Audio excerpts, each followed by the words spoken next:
Bonjour Monsieur Kra. Bonjour Eva. Depuis la semaine dernière, on parle donc d'entretien d'embauche. On n'a pas pu épuiser le sujet parce qu'il est vaste et il y a énormément de choses à dire. On vous laisse faire, on vous écoute. Très bien. Je vous ai dit que chercher du travail, c'est du travail. Et le premier travail, d'abord, c'est pouvoir constituer tous les éléments, les dossiers qu'il faut présenter à l'entreprise. Lorsque vous avez présenté votre dossier à l'entreprise, ce n'est pas seulement le CV qui va faire que vous serez recruté. Par la suite, si votre dossier est intéressant, ils vont vous faire appel pour un entretien d'embauche. J'avais dit que ce n'est pas un interrogatoire de police, mais c'est juste un entretien pour savoir, pour l'entreprise, savoir si vous êtes la personne idéale pour occuper le poste ou alors si eux, ils peuvent être en mesure de vous recruter. Vous également, vous allez chercher à savoir si le poste qu'ils vous proposent convient à ce que vous recherchez et vous faire recruter aux meilleures conditions possibles. Donc, voici un peu le jeu qui va être joué entre recruteurs et demandeurs d'emploi. Voilà. Oui, alors... Allez-y. Voilà. Alors, pourquoi certains candidats échouent-ils aux entretiens d'embauche? Ah oui, parce que beaucoup de raisons, n'est-ce pas, font que des demandeurs d'emploi qui ont un très bon dossier échouent aux entretiens. La première raison, souvent, c'est parce qu'ils ne s'informent pas. Ils ne sont pas très informés. Une question simple, qu'est-ce que vous savez de notre entreprise? Souvent, ils n'arrivent pas à répondre. Vous voulez travailler pour une entreprise et puis vous ne savez rien de cette entreprise. Donc, il faut aller à l'information. Nous avons ce qu'on appelle les systèmes d'information et d'analyse du marché qui peuvent vous permettre d'avoir accès à l'information sur le marché. Donc, le type d'information qu'il faut rechercher avant un entretien, d'abord, il faut savoir connaître des choses sur l'entreprise même, c'est-à-dire sa date de création, son chiffre d'affaires, les dirigeants, etc. C'est très important avant de se présenter à l'entretien. Il faut aussi connaître des choses sur le poste même à pourvoir, c'est-à-dire les caractéristiques du poste. Voyez, qui est-ce qu'on cherche?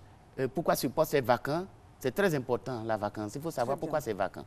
Et puis, il faut aussi avoir des informations sur soi-même, c'est-à-dire avoir des informations sur soi-même, c'est-à-dire maîtriser son curriculum vitae.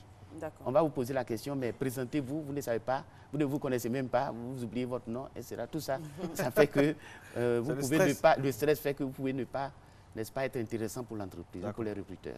Alors, est-ce qu'il y a 4 informations clés à recueillir avant tout entretien d'embauche? Oui, effectivement, je viens de les boucher.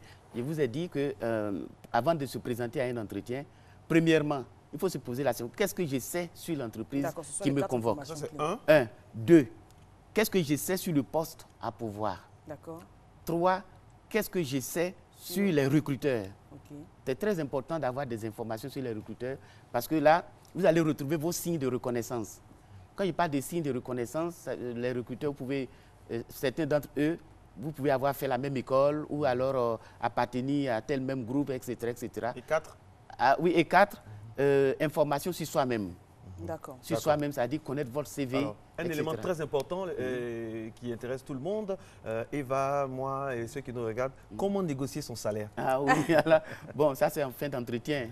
En fin d'entretien, c'est vrai que j'allais aborder cette question. Mais si vous permettez, on va voir... Parler des objections courantes. Voilà, les objections courantes, etc., etc. Mais je vous ai dit, avant de vous rendre à l'entretien, c'est très important de vous rassurer et de faire votre valise. C'est comme si vous allez en prospection, en voyage en prospection pour un commercial. D'abord, il faut pouvoir confirmer, la veille de l'entretien, il faut pouvoir confirmer le rendez-vous. On vous dit, vous avez un rendez-vous d'entretien tel jour, à telle heure, et le lendemain, vous ne confirmez pas, vous vous déportez sur le lieu, alors que le rendez-vous a été reporté. Ou alors annulé même pour une date ultérieure. Ou alors c'est prévu pour 9 h, vous arrivez à 9 h, alors que ça a été reporté à 11 h. Vous allez rester très longtemps comme ça sans... oui, et c'est très, très, très négatif pour votre concentration. On va parler d'argent maintenant, dites-nous. Comment on négocie son salaire? Voilà. Bon, écoutez... Eva vous écoute très bien. Oui, attentivement d'ailleurs. Oui, d'ailleurs, ok, d'accord. C'est un élément très important, la négociation salariale. Vous voyez, souvent, les recruteurs, vous savez, c'est des psychologues généralement. Donc, vous allez à l'entretien, vous discutez, et ils font exprès pour ne pas aborder la question des salaires. Vous voyez?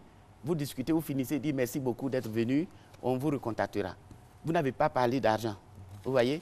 Mais un tel candidat, c'est sûr qu'ils ne vont pas le rappeler, parce qu'il n'est même pas capable de se vendre correctement. Vous voyez? Il ne dit pas combien il vaut sur le marché.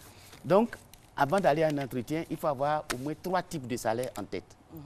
Il y a ce qu'on appelle le salaire objectif. Bon, alors je vais prendre des chiffres pour qu'on se comprenne bien. Rapidement. Pour finir. Alors oui, pour finir, le salaire objectif, je vais prendre des chiffres. Par exemple, vous avez en tête de percevoir 250 000, par exemple, pour être modeste. Euro. Vous arrivez à euros. Bon, on parle en français ici. D'accord. Donc vous arrivez, ce qui est en tête, c'est 250 000. Mais c'est sûr que vous n'allez pas avoir les 250 000 parce qu'eux, ils ont prévu aussi un autre salaire pour vous. Dans ce cas, il faut être flexible. Il faut avoir un salaire minimum. Salaire minimum, c'est-à-dire le salaire en dessous duquel vous refuserez le poste. Il y a ce salaire-là qui est dans votre esprit aussi. Et puis, il y a le salaire moyen acceptable.